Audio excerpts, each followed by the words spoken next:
Well, howdy, friends. It's good to see you here this morning with me at Alderman Farms just for a quick Saturday morning garden update. We like to bring you guys along on the just incredible growth of a garden. God is amazing, and gardens are amazing, and it's just unbelievable. So, last night we had, or early this morning, we had a drenching rain. We were supposed to have pretty severe weather, and thankfully that missed us. But we did get quite a bit of rainfall, and we're kind of hoping and praying that the rain is going to be over for the day. But so I love the color contrast of the bright green when the skies are overcast, and I love the green set off against the brown of the boxes. And hey everybody, we're following our new pattern today where I'm going to try not to be distracted by the chat for the sake of continuity, and then once I kind of get through with the little tour, we'll stop and take a break and come back to the chat. I hope that's okay.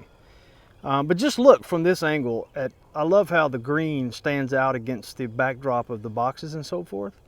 We're very encouraged that this blueberry bush that we were way late in transplanting has developed new growth. So that's exciting. Likewise, right back here on this T-post, can you see on the inside of the fence, or the outside actually, but this side of the fence that we're on, can you see that grapevine that we planted up against that fence? I'm sorry, muscadine vine. Yes, I know muscadines are grapes, but they don't call grapes. We call them muscadines. But there are new leaves on that muscadine vine, so we're excited about that. We've got one blueberry bush that doesn't look so good, but it does have some green on it, and so we'll see whether or not our foolishness of not, well, it was just schedules. We just didn't get our schedules didn't cooperate with us, and we kept intending to get them in the ground. You can see growth on this muscadine vine. Now, just on the other side of the fence at the bottom there, that's not nasturtiums. What is that? I forgot what Patty planted right there. Isn't that terrible? I should go consult the garden plan. Y'all, we're using this garden planner from Mother Earth's News, and if you go to our Facebook page, it's facebook.com/AldermanFarms, you can scroll down and get a link to it to see the garden that Patty has planned. It includes stuff that, what's already in there. You can see where it's located in the garden and information about the plant types and whatnot. And we're still working on it. We're still working on fulfilling that garden plan, and we will. Our third blueberry bush, we're also encouraged. There's some brand new growth on it. Those leaves just popped out within the last day or so. So luckily, 2 out of the 3 blueberry bushes are looking good. We've got them protected temporarily with this electrified poultry netting that's not electrified. We just wrapped it back and forth until we ran out. And the plan is what we're going to do we are going to do is I'm going to set corner posts where these T-posts are and actually put fence around it, because, best laid plans of mice and men, no matter how good your goat enclosures are, they occasionally get out of there. So you can see where we've started to do a little more work with the wheel hoe, but we're going to get this done first. And I'm going to tell you, once I finish the little update on the garden, what I'm planning on doing today, weather permitting. There again is our lovely mustard carpet. Mustard green carpet. We just love that. And as a reminder, if you missed the first announcement about these mustards, is Patty just scattered those seeds. Just hand scattered them along the fence. And, some of them were kind of got thrown out a little further than she hoped. You see we got some wild mustard greens over here. Here's our grow arch that we're using for a grape trellis. Swiped the design from Daddy Curb's farm, from Blake Kirby over at Daddy Curb's. And once again, we probably waited too long to get the grapes in the ground. This one looks awful. This one over here though looks good though. We got 3. Those 2 on that side don't look so hot. This one looks great. And so I guess we'll just keep going this way. As it's laid out here, I'm moving clockwise now around our garden. Our potato row, again, it's just amazing to me how much growth you can get seemingly overnight. A good soaking rain and it's just like magic. Just like magic. This bed is nothing. This bed is nothing.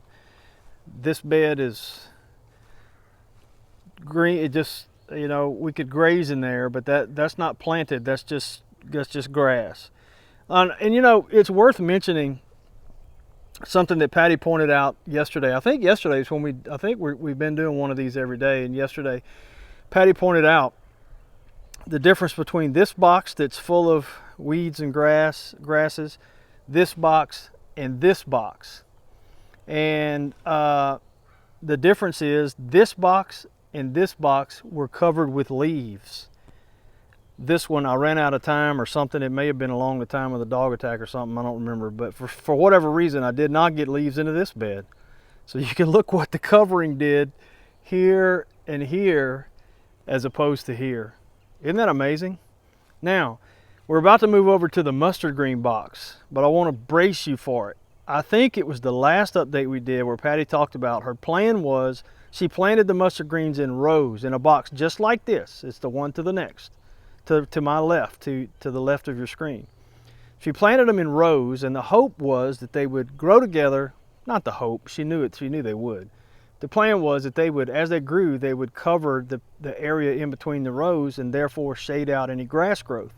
And I think it was yesterday that we could see that there were only a few places left in the box where you could still see the row spacing between them. So that was yesterday. Ready? This is today. I mean, that is significant growth from one day to the next. Just unbelievable. So within a couple more days at this rate, you won't, when you look in this box, you won't be able to see anything but mustard greens. Right, Amanda? Isn't that crazy? The alderman peas are doing well. I'll go ahead and tell you, that's one of the things I got on my list is to put jute twine up there to give them something to grab onto that's a little more grabby than that electric wire. We've got this out of Patty's, I forgot what kind of lettuce this is, but there's something has still eaten a few of the plants. She had mentioned to me last night that more was eaten. I don't know if she was talking about there or it may be here, because I see some little areas where there should be plants growing up right in the middle of your screen and I don't see them. I see a few little bitty ones, so maybe not, I don't know. So we've got these other lettuces down here that seem to be doing fine, which is good. Let's see. The cilantro is coming up pretty well. The chamomile is looking pretty. Look at that, just look how stark that green is, those green little patches of chamomile against that dark mulch. Isn't that something? The nasturtiums are looking robust, growing well. The onions that she scattered around the horseradish are looking good. The horseradish is exploding. The arugula kind of took a beating from the rain, but it has grown more too. So we'll see. I'm assuming it'll perk up once the sun gets a little warmer, dries it out a little bit. But it's kind of laid down in spots from the rain. I don't think we have anything here yet. I don't remember if Patty said that was some kind of cucumber. Y'all remember? I can't remember what she planted along that fence. Maybe. I don't remember. And let's see, kale here on in the closest part of that bed is Russian kale, scarlet kale on the other end. There may be a third type in there, I'm not sure, but the Russian kale is looking really good. Onions are doing great. Breakfast radishes are really doing well. I think we're going to be picking a lot of these pretty soon, because we were checking with some, asking about the sizes for breakfast radishes when it's time to pull them up, and because we've never dealt with them before. And one of our viewers, I'm sorry, I can't remember who, was saying that that looked about right or close, you know. So nice pretty little red under there. Spinach doing good. Potatoes down here.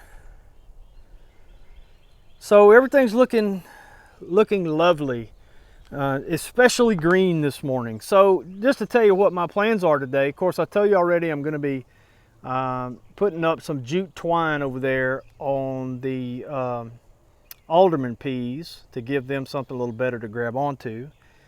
I'm also planning to work on these boxes. Hey Rain, if the weather permits. Just kind of getting that grass out of there and adding some more leaves. I'm not sure. I don't think Patty's quite ready to plant there. But I don't know if you guys noticed as we were walking around that I've been scattering, I've been putting pine straw on the naked paths. I got to get over here on the other side of this potato row and get that up. And so I've been adding pine because we have a plethora of pine straw. We have lots of pine straw available.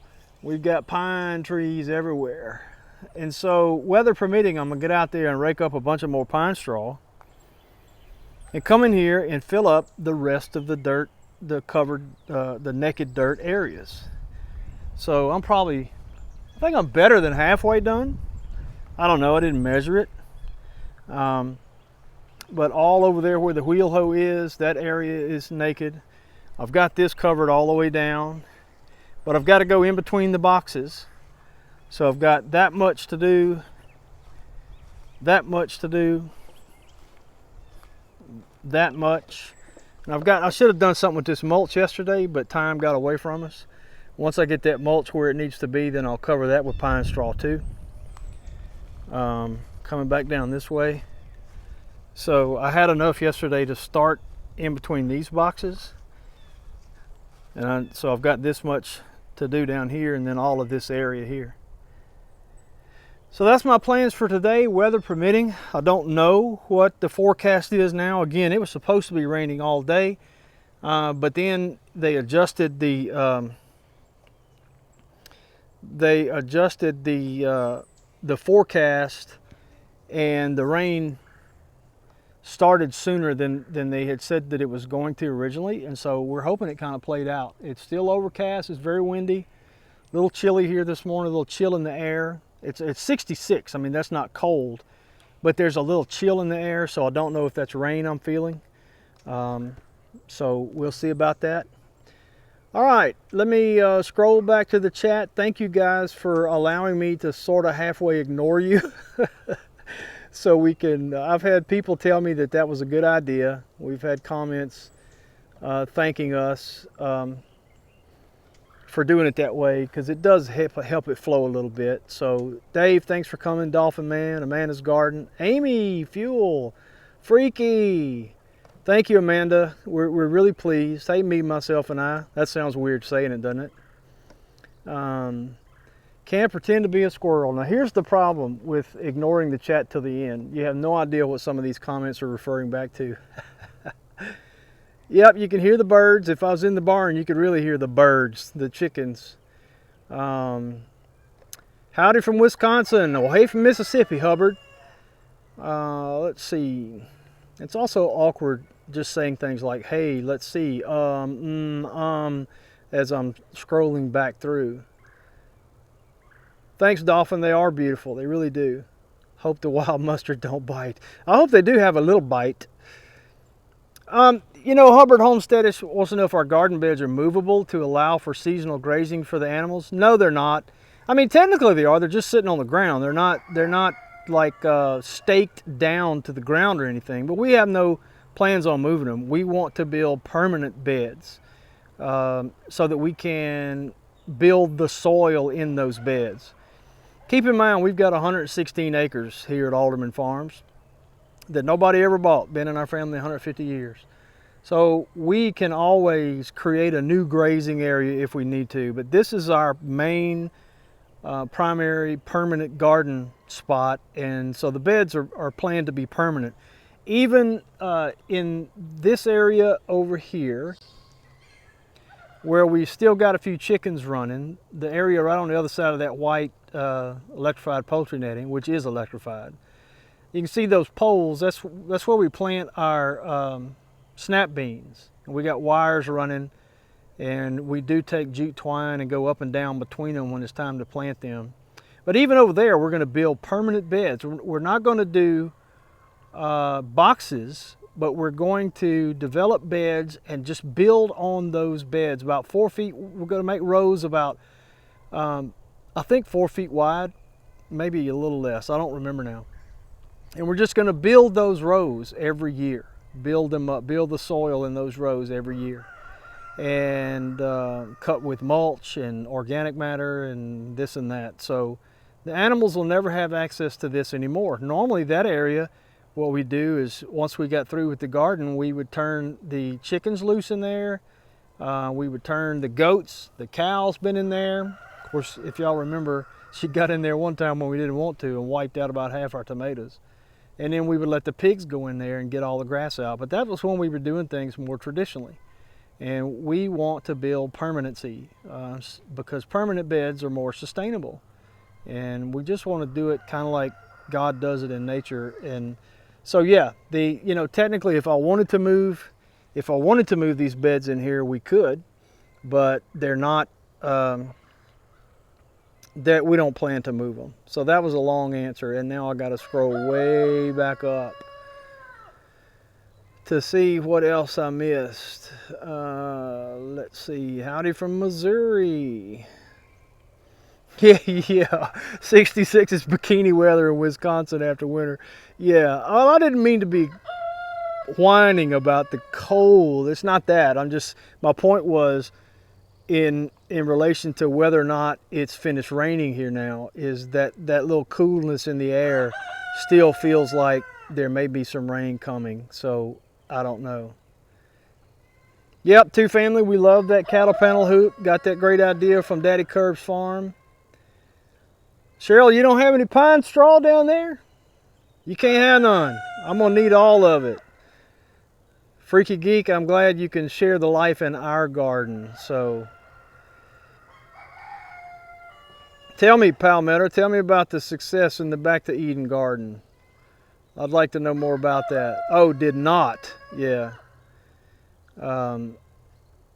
Yeah, I think it's just too hot in this area down here for a true, well, that's not true. I got news for you. I don't want to get off on a tangent, but I'm going to tell you this. Most people who don't have success, this is not singling anybody out, but most people who give up on a Back to Eden garden, myself including, give up on it because we did not do what Paul said to do.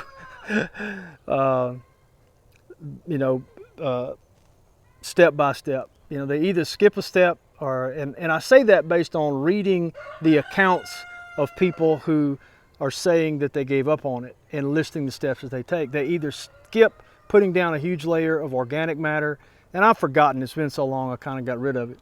But yeah, the leaves would be key.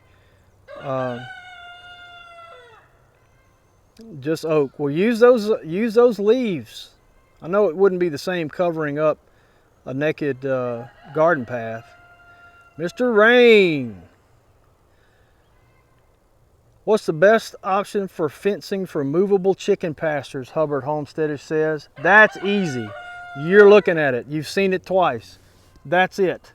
Electrified poultry netting. Let me tell you about this for a minute. This is the greatest invention since sliced bread. We get it from Premier One Supply online, and they run a sale every now and then where it's like $1 a foot. And so this is the 42-inch high poultry netting. They've got the different netting for different animals. This is for poultry, so it has the smallest squares. And that's the only one we get. We use it to hold all if we need a temporary housing area for any of our critters, we use the electrified poultry netting, and they all obey it. So, you know, you can use it with you can get a battery operated charger or a solar charger or whatever.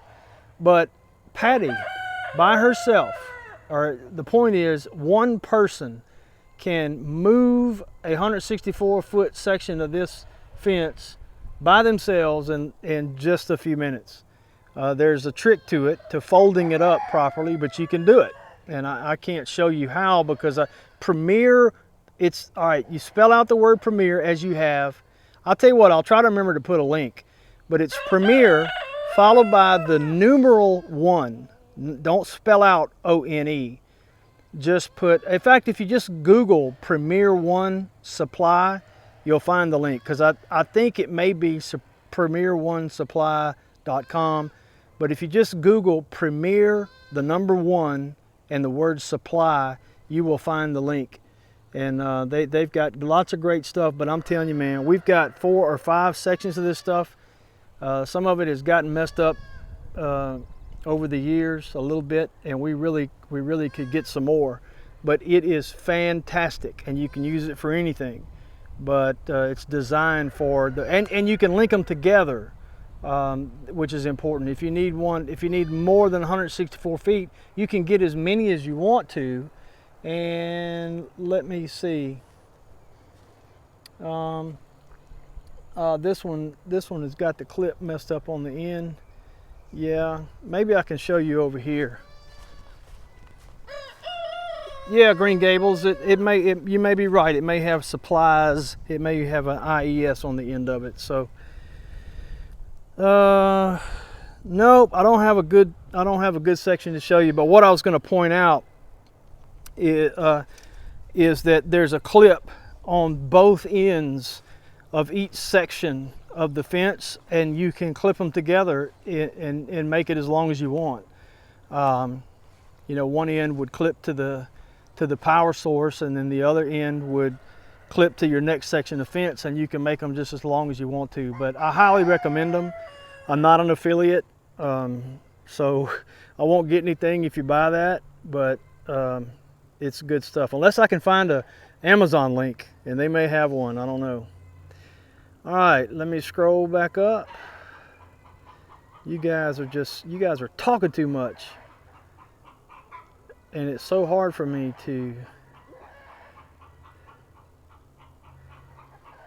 That's a good point, Palmetto Paratrooper, that Back to Eden it's a portion of permaculture. So if you set it up without the other permaculture principles, you won't see all the solutions to whatever problems might arise.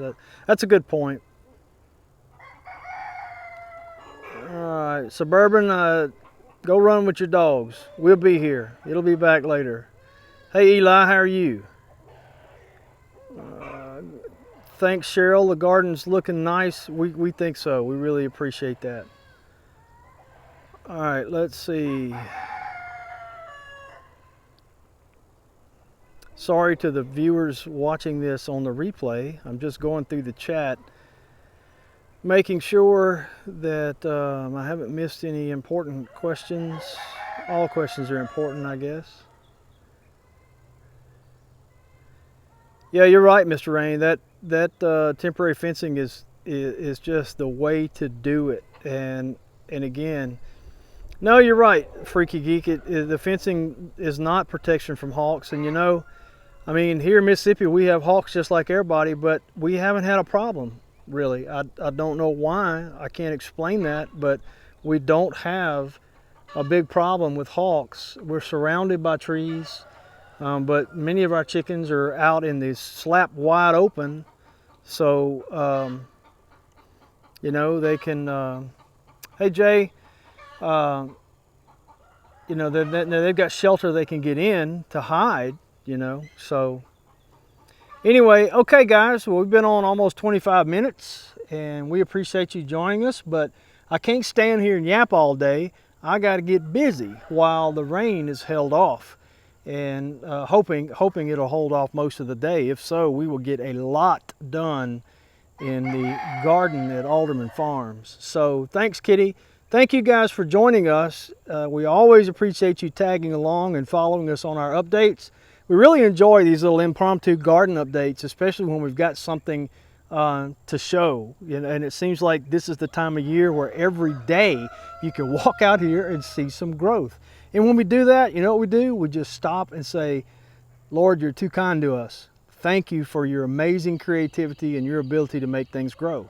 Never forget, folks, we have no ability to make anything grow. We can plant, we can water, we can create the circumstances, but God's the one that makes things grow. And it's just an amazing cycle of life, and every good thing comes down from the Father, and we're so thankful. And we're thankful for you guys. See you next time.